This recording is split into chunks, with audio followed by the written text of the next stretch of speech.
Titanium complex employees കോൺഗ്രസിന്റെ നവീകരിച്ച INTUC Bhavan വ്യാഴാഴ്ച ഉദ്ഘാടനം ചെയ്യും. മുഖ്യമന്ത്രി VD സതീശൻ ഉദ്ഘാടനം നിർവഹിക്കുമെന്ന് ഭാരവാഹികൾ അറിയിച്ചു. Titanium complex employees Congress INTUC ഭവന്റെ ഉദ്ഘാടനമാണ് വ്യാഴാഴ്ച വൈകിട്ട് നടക്കുന്നത്.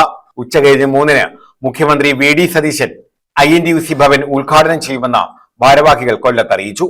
ടൈറ്റാനിയം ജംഗ്ഷനിൽ നടക്കുന്ന പൊതുസമ്മേളനത്തിൽ വർക്കിംഗ് പ്രസിഡന്റ് R ജയകുമാർ അധ്യക്ഷത വഹിക്കും. മന്ത്രി PC വിഷ്ണുനാഥ് അവാർഡ് ദാനം നിർവഹിക്കും. നിയമസഭാ സാമാജികനായി 25 വർഷം പൂർത്തിയാക്കിയ മുഖ്യമന്ത്രിയെ മന്ത്രി ബിന്ദു കൃഷ്ണ ആദരിക്കും. മന്ത്രി ഷിബു ബേബി ജോൺ മുഖ്യപ്രഭാഷണം നടത്തും. NGO അസോസിയേഷൻ സംസ്ഥാന president AP സുനിലിനെ NK Premachandran MP ആദരിക്കും. അതുമായി ബന്ധപ്പെട്ട് ചേരുന്ന സമ്മേളനത്തിൽ ബഹുമാനപ്പെട്ട മന്ത്രിമാർ Shrimati Bindu Krishna, Shri PC Vishnunath, Shri Shibu baby John ഉൾപ്പെടെയുള്ള മന്ത്രിമാരും, Shri NK Premachandran, Shri CR Mahesh MLA തുടങ്ങിയ പ്രമുഖ നേതാക്കളും പങ്കെടുക്കുന്നതാണ്.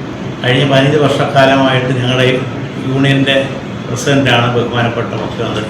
അതുപോലെ അദ്ദേഹം ഞങ്ങളുടെ എല്ലാ കാര്യത്തിലും വളരെ ആത്മാർത്ഥമായി ഞങ്ങളെ സഹായിക്കുന്നതാണ്. കഴിഞ്ഞ 5 വർഷക്കാലമായിട്ട് കേരളത്തിലെ പ്രതിപക്ഷ നേതാവായിട്ട് പ്രവർത്തിക്കുമ്പോൾ KMML എന്ന് പറഞ്ഞ ആ വ്യവസായ സ്ഥാപനത്തെ ഒരു പ്രത്യേക താല്പര്യത്തോട് കാണുകയും ഞങ്ങളുടെ എല്ലാ വിഷയങ്ങൾക്കും എല്ലാ മീറ്റിങ്ങുകൾക്കും കൃത്യമായി പങ്കെടുക്കുകയും ചെയ്യുന്ന ഒരാളാണ് ബഹുമാനപ്പെട്ട VD സതീശൻ.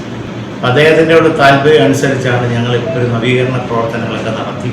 ഏതാണ്ട് 6 മുറി മോളിലുണ്ടാക്കി നമ്മുടെ ജീവനക്കാർക്ക് താമസിക്കാനുള്ള ഒരു അപ്പാർട്ട്മെൻ്റ് ആക്കി മറ്റെല്ലാ സൗകര്യങ്ങളും ഉണ്ടാക്കി അതിന് ആ തരത്തിലേക്ക് കാര്യങ്ങൾ പോകുന്നതിനാണ് നാളെ പരിപാടി വെച്ചിട്ടുള്ളത്. CR Mahesh MLA, DCC president P Rajendra Prasad എന്നിവർ പങ്കെടുക്കുമെന്ന് titanium complex employees congress working president R Jayakumar, general secretary R Sreejith, treasurer S Shaji, vice president G Srinivasan, secretary KV Gopakumar എന്നിവർ അറിയിച്ചു. ന്യൂസ് ബ്യൂറോ, കൊല്ലം.